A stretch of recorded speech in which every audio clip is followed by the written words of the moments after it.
March 6th, 1975, was a Thursday, in case you don't remember. As Rob indicated, I worked for an air taxi operator in Phoenix, it's called Sawyer Aviation. We had a pop-up charter going from Phoenix to Tucson to drop two guys off. They were going to pay cash, and I was just going to drop off and head back home. They wanted to do it in a multi-engine aircraft, so we had wrestled up a 310 to take them to Tucson. And while our op specs didn't require it, I did file a VFR flight plan. And the reason I filed a VFR flight plan is at Tucson, there was a flight service station. You guys remember what flight service stations were. We had one here at Anderson for the longest time. At Tucson, the flight service station was in the base of the tower. So you parked on the tower ramp, discharge the passengers, walk into flight service, say, hi, how you doing? Post my flight plan, here's another one to go back to Phoenix. That's the reason I filed a VFR flight plan. These two guys showed up with a couple of golf bags of, I'm not sure what was in there. And we loaded up in this 310 and we head to Tucson. And one guy sat in the very aft end of the airplane, the other guy sat up front with me. And en route, the guy up front started asking questions about radar coverage in the United States and Mexico, and how radios work and how radar works. And I'm a flight instructor at heart, and I answered the questions. And northwest of Tucson, about 15, well, maybe a little more, 25 miles, they asked, could we go to Nogales? And I said, Nogales, Arizona, not Sonora. Yeah, Nogales, Arizona. So they agreed to make up the difference in fare in cash when we got to Nogales. I called flight service and amended the flight plan, added Nogales, Arizona, not Sonora, Nogales, Arizona as the destination, and added, I forgot what it was, 15 minutes to the flight time. That is the last time anybody in the United States heard from me. Northwest of Nogales, about 20 miles or so, I asked if they needed a taxi cab or anything at Nogales. And the guy up front said, no, but look at my buddy in the back. His buddy in the back had not one, but two 45 caliber pistols pointed at me. I fired a 45 in the United States Army. Didn't think too much of it. I gained a new respect for the 1911 45 caliber pistol. They then revealed their real destination was somewhere south of the border. They didn't know where. I had taught them enough about the radios that they could read the label Oscar Fox Fox. They click, click, click, click, click, everything went off, and they even unplugged the microphone to put it in the back, so I had no way of communicating. We were headed south, and if you're not familiar with the terrain around particularly west of Nogales, or even east of Nogales, it's very rolling, undulating terrain. They were concerned about radar coverage, and they wanted me to fly as close to the deck as possible. So I'm literally terrain following at about 50 feet off the ground, and get up over a little rise and get some 0 to negative G's back. I thought, if I'm going to die, let's have fun on the way. After about 10 or 15 minutes of this, they finally said I could fly a little bit higher. I was getting them sick. We were south of the border a good ways, and we wandered around for a while, and we finally found the strip they're looking for, clandestine strip, about 20 or 25 miles south of the border, on top of the ridge line. And I landed on top of that ridge line, and it was a very crude, rough strip. Got the airplane stopped, got shut down, and they were met by 6 of their buddies who were expecting them the night before. And because they had tires laying on the strip, burning tires, to mark the strip. And in hindsight, the owner of my business and the front desk personnel got to comparing notes, and we got to comparing notes with other operators on the field. We got a call the night before for a charter from Phoenix to Douglas. And Sawyer, my employer, along with one other operator on the field, turned them down because the weather was just dog doo-doo, which is very rare in Arizona, but nevertheless the weather was bad. And we turned them down.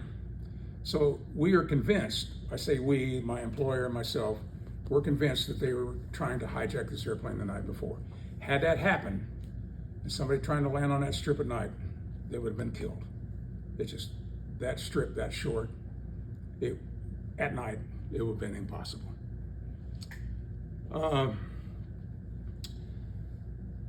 After some discussion among the two guys that hijacked me, plus the folks that met them, I should say, down there in Mexico, and this discussion took 15 or 20 minutes.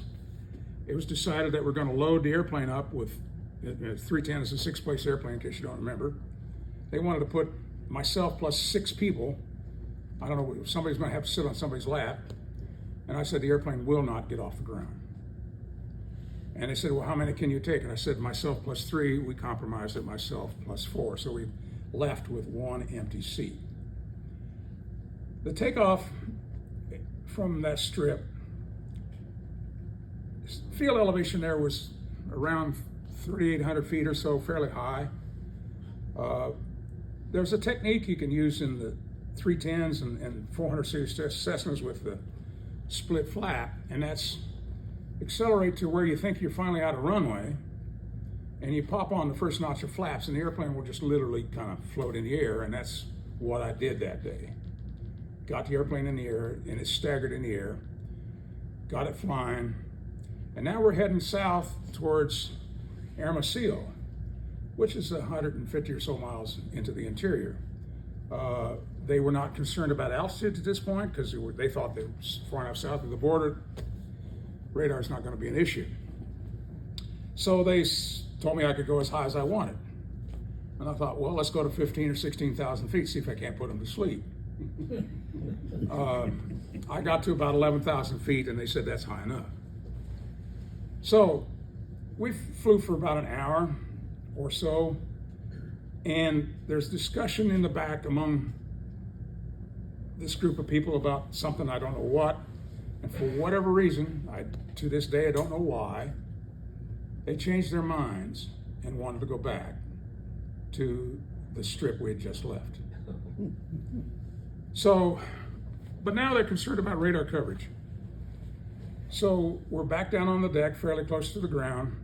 We're flying up the valley, and we're about 40 miles or so south of Nogales, and I knew pretty well where I was at. Coming up on this little village called Magdalena, which is about 40 miles south of the border.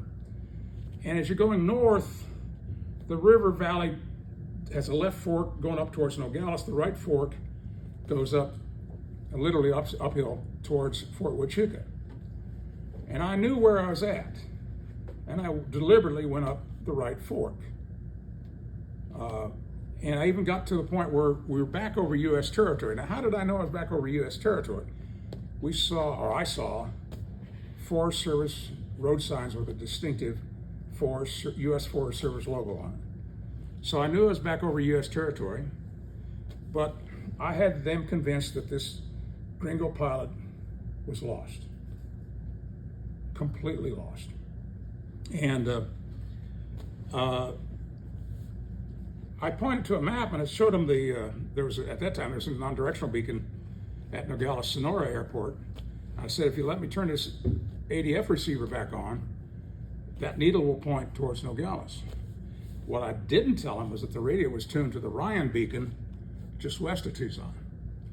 So they allowed me to turn that radio on for just a few seconds, and of course the needle pointed pretty much towards Tucson, not Nogales, which Nogales is over here on my left a few miles.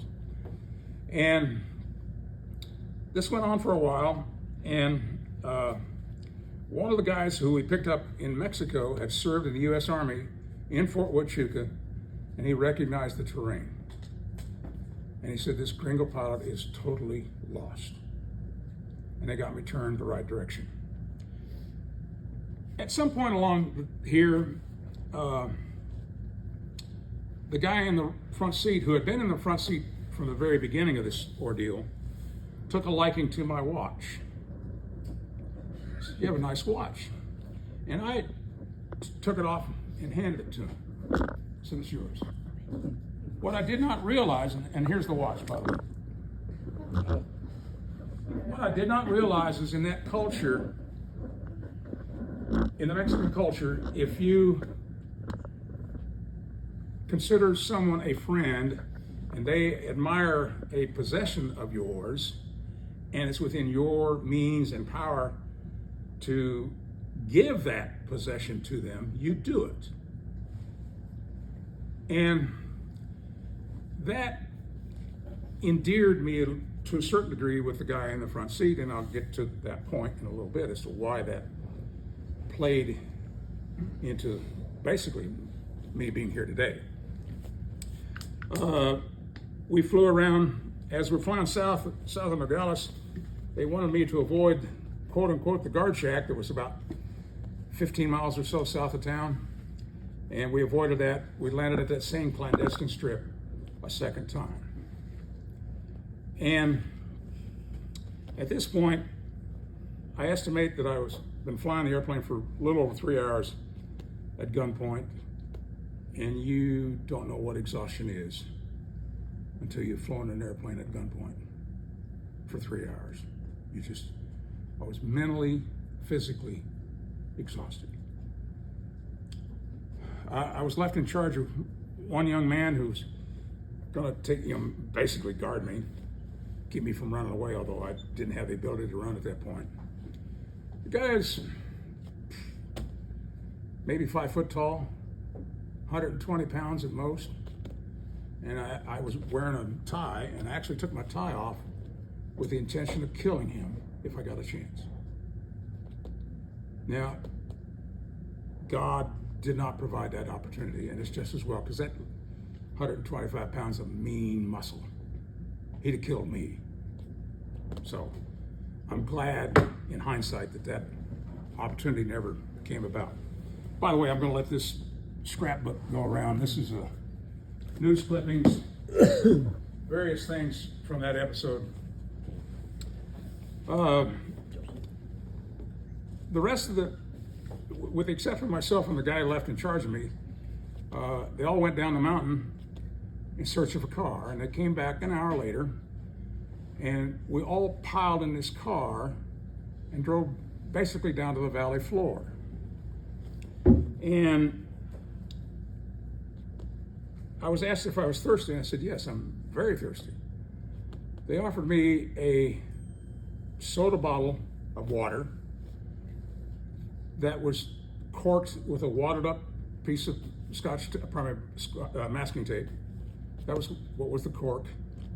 And you could see dirt particulate floating in the water. But I was thirsty, and I drank the water. Now, for those who've been in Mexico very much at all, you're familiar with Montezuma's Revenge? Oh, yeah. To show you how God was protecting me, I did not get Montezuma's Revenge. Through that whole week, did not get it.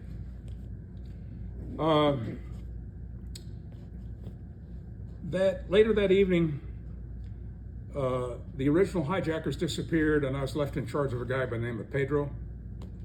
And I was offered dinner that night, which consisted of tortillas and beef, raw beef that had probably never seen refrigeration. They cooked this beef on top of a 55-gallon drum. Yeah, you're shaking your head. Yeah, yeah. But I was hungry, and I ate it. And Pedro spoke limited English, and what little English he had, he and I were talking, and I asked him if he had any kids, and he said, yeah, he has a son. He was very proud of his son. I know nothing about psychology, but I instantly fabricated my own son to develop a rapport with him. And I probably gave the kid a name, I don't remember now what it was, but I was very proud of my son also, who happened to be the same age. And as sun was starting to set, Pedro assured me that in the morning, everything will be all right. In the morning, everything's going to be fine. I was just given a cot. I was in a shed or shack about half the size of this conference room, and I was given a cot and a blanket, and I slept like a baby. Did not stir all night long. I was awakened the next morning by, of all things, a donkey breaking up some hay inside the shed. And I thought, this is odd, and I grabbed the blanket, went outside the shack. I walked around the shack one time, saw nobody around, and I just started running hard as I could northbound. And I had gone about 5 miles, and my intent was to just simply walk to Nogales. I mean, it's 15 miles away. I could probably walk it. I was 50 years younger then. I could do it. And just walk across the border. Had I done that, my credibility with the US FBI would have been destroyed. So here I am walking northbound, and I'm walking behind this guard shack that was referred to the previous day that the hijackers wanted me to avoid. And it turned out it was a roadside Mexican customs inspection station for motorists traveling south into the interior. I was intending to walk just by it, behind it. It was still, I mean, barely, the sun was barely up. I was intending to walk behind it, and I probably walked undetected without being seen. But 2 cars with Arizona plates pulled up, and I thought, this is my opportunity to get some help. So I went up to them, the Arizona cars, and asked them for help, and it was a typical American reaction, and I can't blame them. It says, we can't get involved. We can't get involved. And the Mexican officials placed me under arrest. Wanted to know where my visa was at. I said, I have no visa.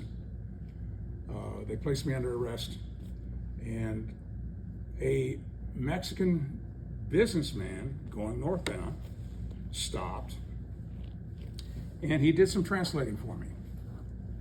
And very effective translations. And I was escorted from that customs inspection station to a customs jail holding cell in Nogales, and this Mexican businessman followed me and did some more translating.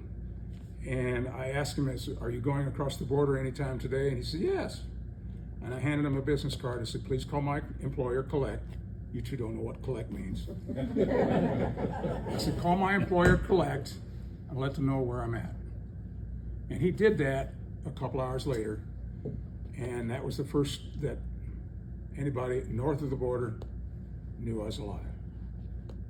They were expecting the worst, but they knew I was alive. This is all on Friday. I was held in this holding cell, and you cannot imagine how deplorable it was. There was a mattress in there, no bed frame, but just a mattress that had obvious urine stains, and it was just deplorable. And that was probably my lowest point on Friday was just looking at this and thought, how long am I going to be here? Friday afternoon, late in the afternoon, I was moved from that holding cell to the Mexican Army barracks on the east side of town. And I enjoyed the same food that the Mexican soldiers ate. I slept in a nice, warm, comfortable bed. I got to take warm showers there. There was just a guard at the door with a rifle that had real live bullets in it to keep me from walking out. And a Mexican citizen by the name of Victor was also being held. He had gotten in a fight with some soldiers and he was arrested for various charges. And he's being held by the Mexican Army. And Victor asked me, he said, how much money do you have? Because Victor knew full well where I was going. And I pulled out and I said, I got 65 cents. I had 65 cents in my pocket. Victor gave me a 10 peso bill, insisted I take this 10 peso bill. Victor doubled my wealth. He insisted I take it. And so Saturday,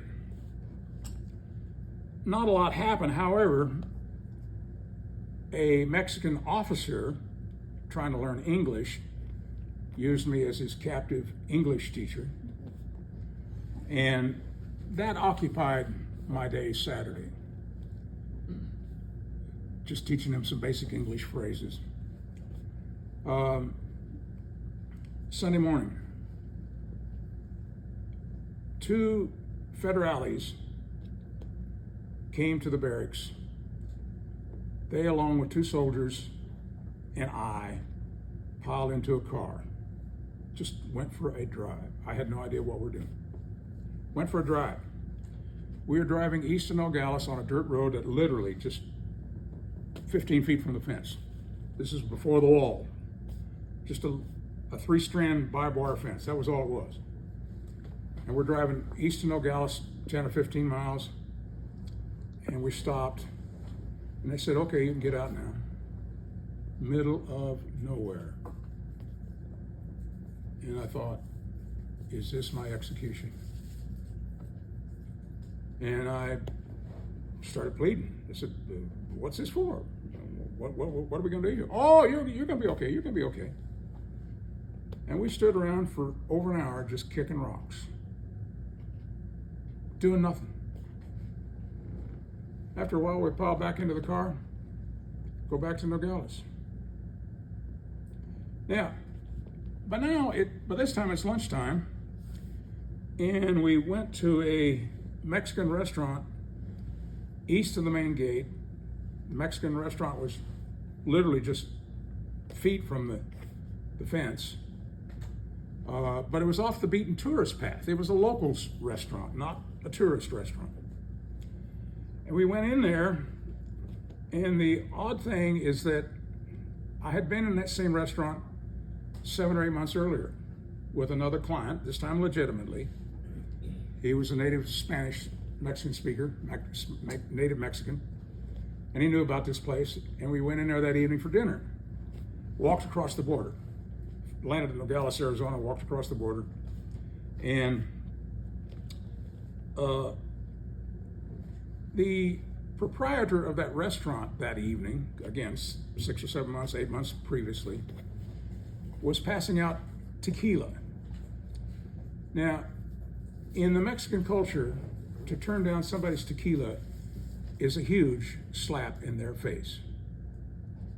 And I turned down his tequila. I said, I'm sorry, I got to fly you tonight. I can't take your tequila. I can't drink your tequila. And the guy I was with explained to him, oh, this piloto, if he drinks the tequila, he'd be, doing funny, crazy things. And he probably also said in Spanish, it's my butt riding in the airplane. I don't want him to kill me. So the proprietor accepted that. Now we fast forward 6 or 7 months, and he remembered me. And I'm convinced that God orchestrated these events months in advance. But there was discussion between the proprietor of the restaurant and the federales about me, and that's kind of when the tide started to turn. They ordered a meal for me. I was looking forward to a nice fancy Mexican dinner, and they ordered pan-fried steak. But I ate it. It was good steak. I tried to pay for the meal with a credit card. Oh, no, your money's no good. Okay. I wanted to leave a paper trail where I was at, but that didn't happen. They paid for my dinner, and we piled back in the car. Now we're driving south of Nogales, just 4 or 5 miles, and we stopped, and the two federales finally started talking to me. What happened? What happened a few days ago? And again, that's when I kind of sensed the tide starting to turn a little bit. We drove back to the barracks. By this time, it's almost sunset. I spent the night, Sunday night, in the barracks. Monday at about 10 or so in the morning, I was escorted to the same holding cell I'd been in on Friday. And about 4 o'clock in the afternoon, a U.S. FBI agent showed up and said he had been beaten every jail cell, every holding cell he knew of over the weekend trying to find me. This is when U.S. federal agents had pretty free reign to go below the border. They don't have that today, obviously. But nevertheless, he had been looking for me. And I'm convinced the move on Sunday, the driving around, was the federales knew that this guy was shaking the jail cells, and they were hiding me.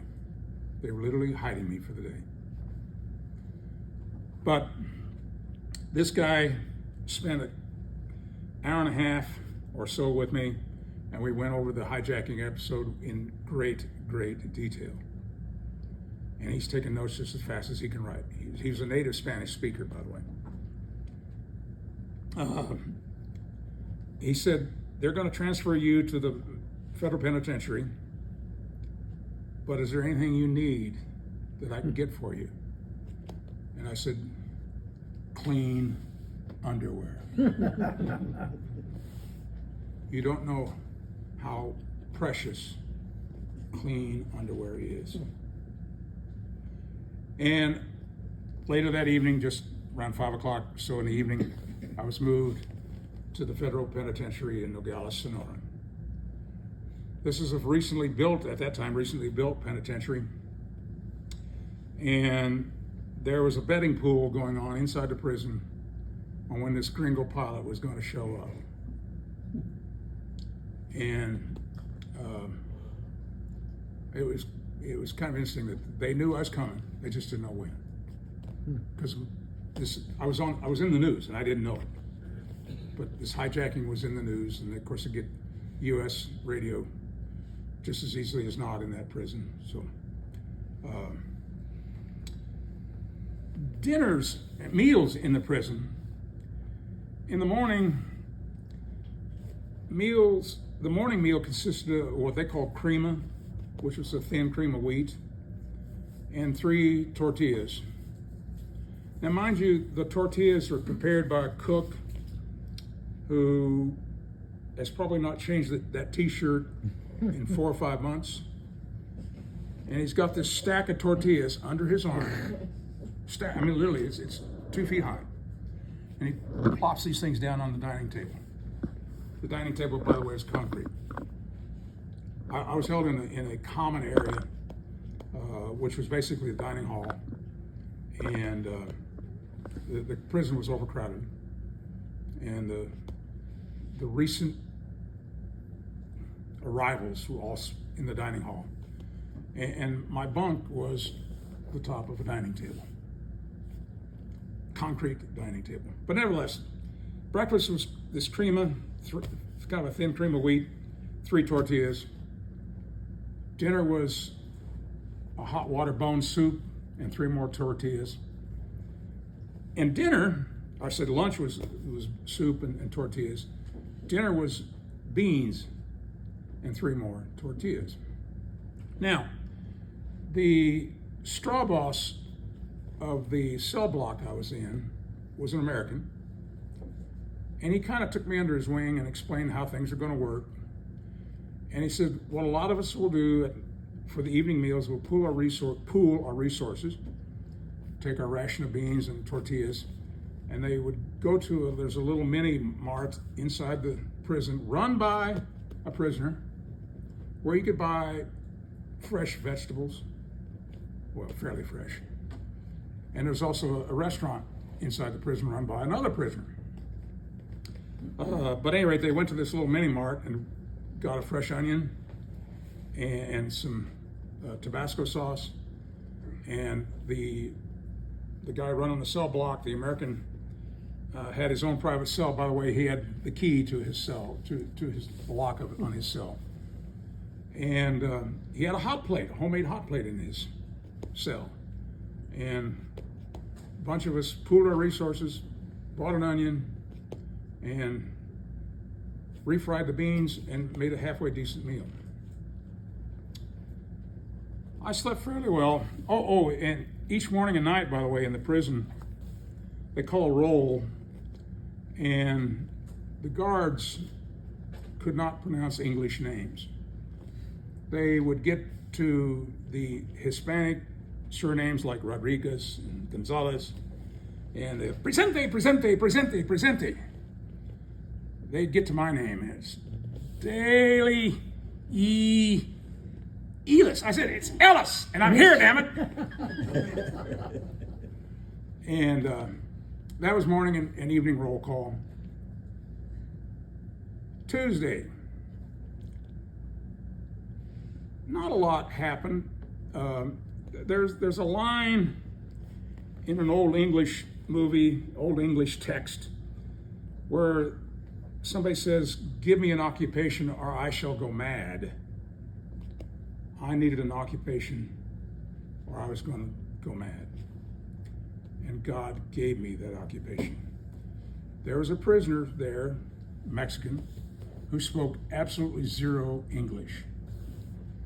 And here I am with absolutely zero Spanish.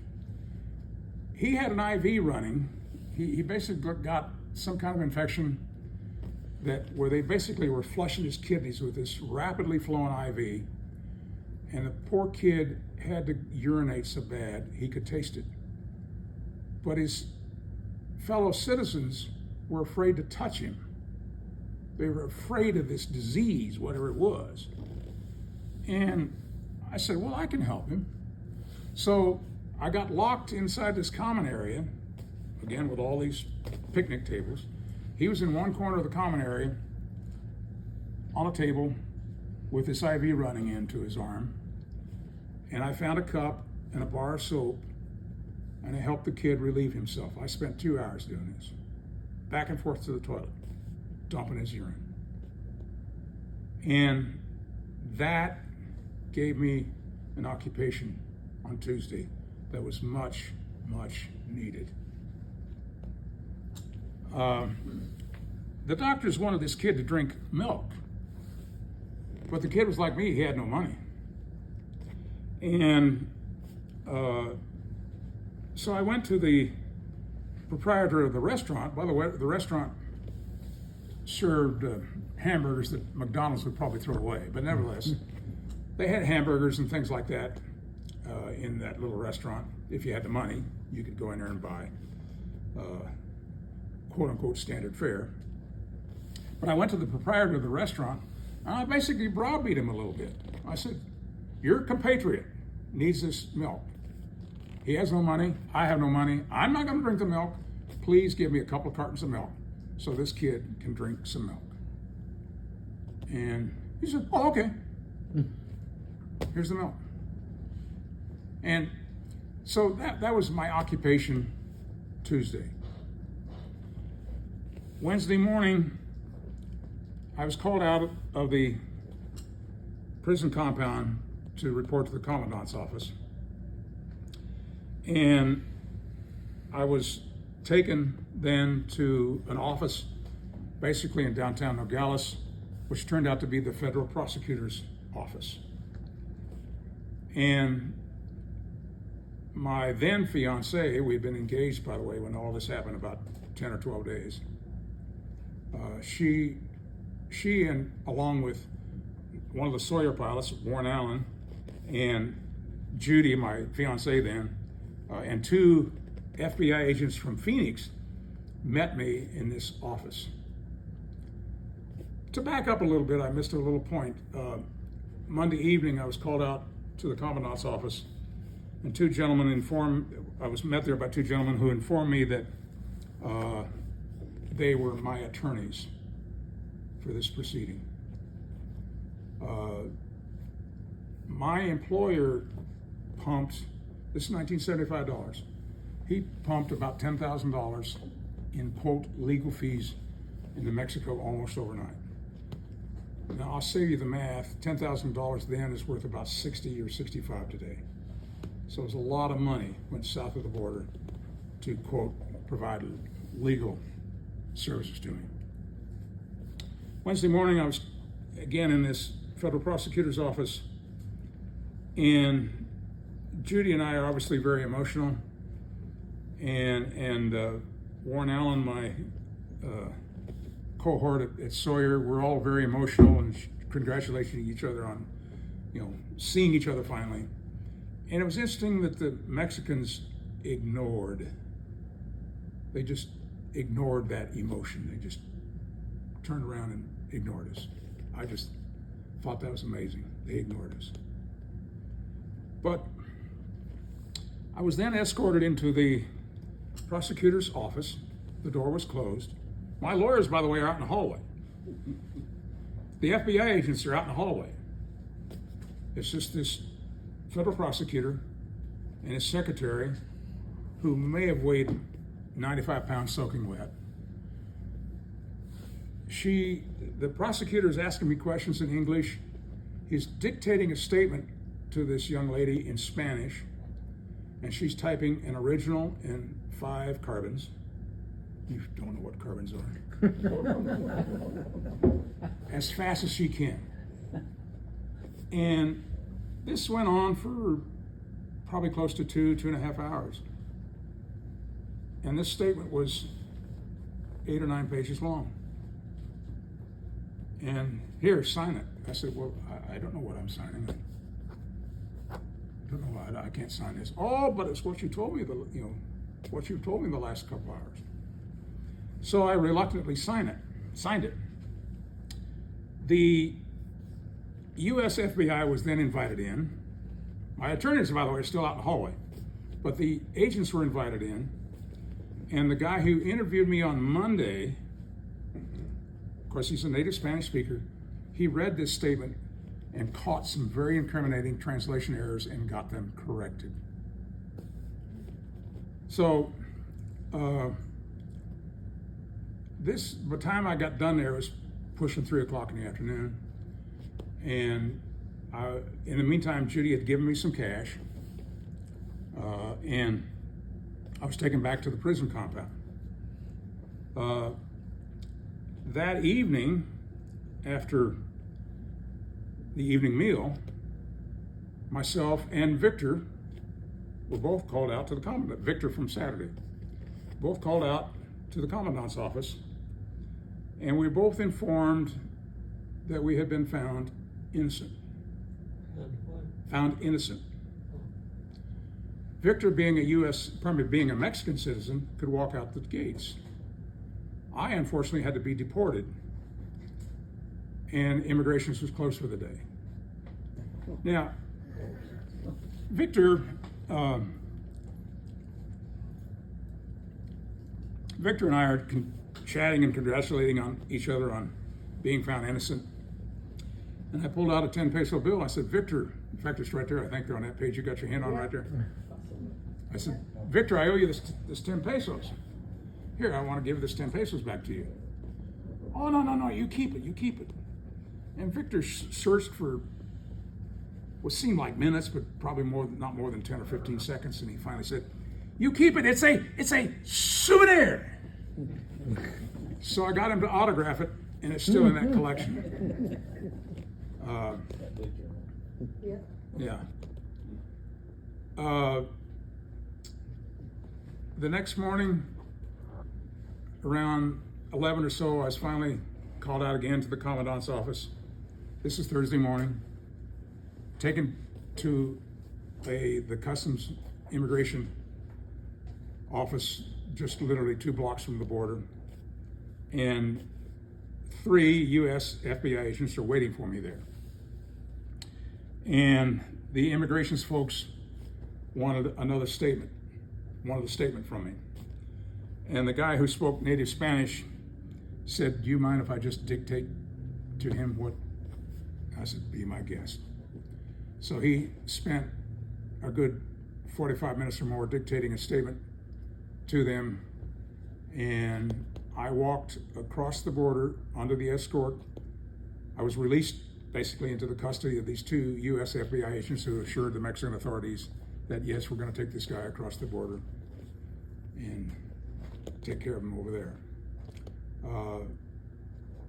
And I walked across the border, a free man. You're looking at one of the few people in the world to ever be deported from Mexico.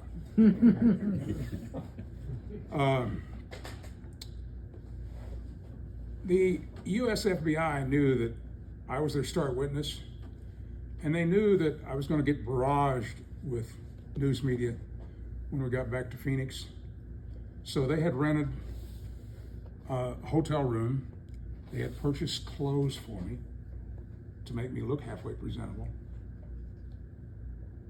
Got to take a hot shower. By the way, you could take all the free showers in the prison you wanted to. A hot shower was a couple of pesos. I got to take a shower, actually shave, which I don't do anymore, but nevertheless I shaved. And they then escorted me to the Nogales, Arizona airport, where my employer had sent an airplane down to take me home. And I basically walked across the border almost a week to the hour when I got hijacked. The 2 guys that hijacked me, it came out in pre-sentencing report that the guy in the back seat wanted to sacrifice the virginity of his pistol on me. And his partner said, no, we're not going to kill him. Now, this is the same guy who I gave the watch to a few hours earlier. So that simple gesture, in my opinion, saved me. It's amazing to me how I was guided by God in a lot of these situations that I had no idea what to do. But at any rate, the 2 guys that hijacked me, the guy who was up in front, by the way, the guy up front with me all this time, to show you what kind of lowlife he was, his wife was in labor with her first child when the hijacking took place. But his wife had the watch.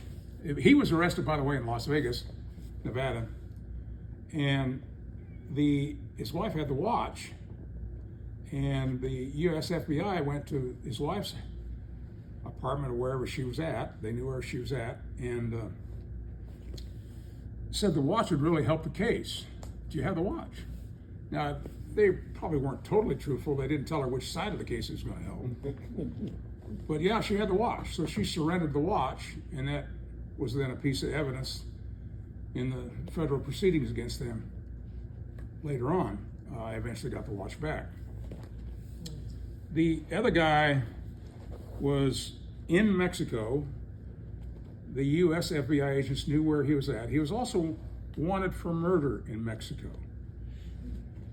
And I don't doubt that it's changed, but at that time, if you were suspected or wanted for murder in Mexico, the likelihood of you seeing the inside of a jail cell was near 0 to none. They just give you a gentle shove, put some lead in you, you try to run away, that's the end of it. And so he was wanted for murder in Mexico. Somehow the US FBI knew where he was at, below the border. They went across the border, packing heat, and went up to him and said, if you turn yourself in by noon tomorrow, we won't tell the federales where you're at. He showed up the next day in Nogales an hour early, turned himself in. Both folks were charged with illegal entry. I was charged with illegal entry in Mexico and importing contraband. I was found innocent of all those charges, and there was a handful of other charges they tacked on. But these two guys were charged with air piracy, kidnapping, and a handful of other things in U.S. federal court. And my wife and I went through our honeymoon thinking I was going to have to, that they'd got to change of venue. The trial was going to be held in Prescott. We thought I was going to have to go to Prescott right after our honeymoon and testify in Prescott. They pled guilty to air piracy. They pled guilty to kidnapping in exchange for having everything else dropped. They were sentenced 3 to 5 years under the Youth Corrections Act and probably got out in 3 years.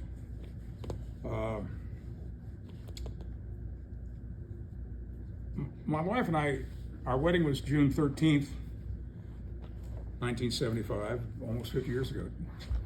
And we had originally planned a very small wedding, just 40 or so guests.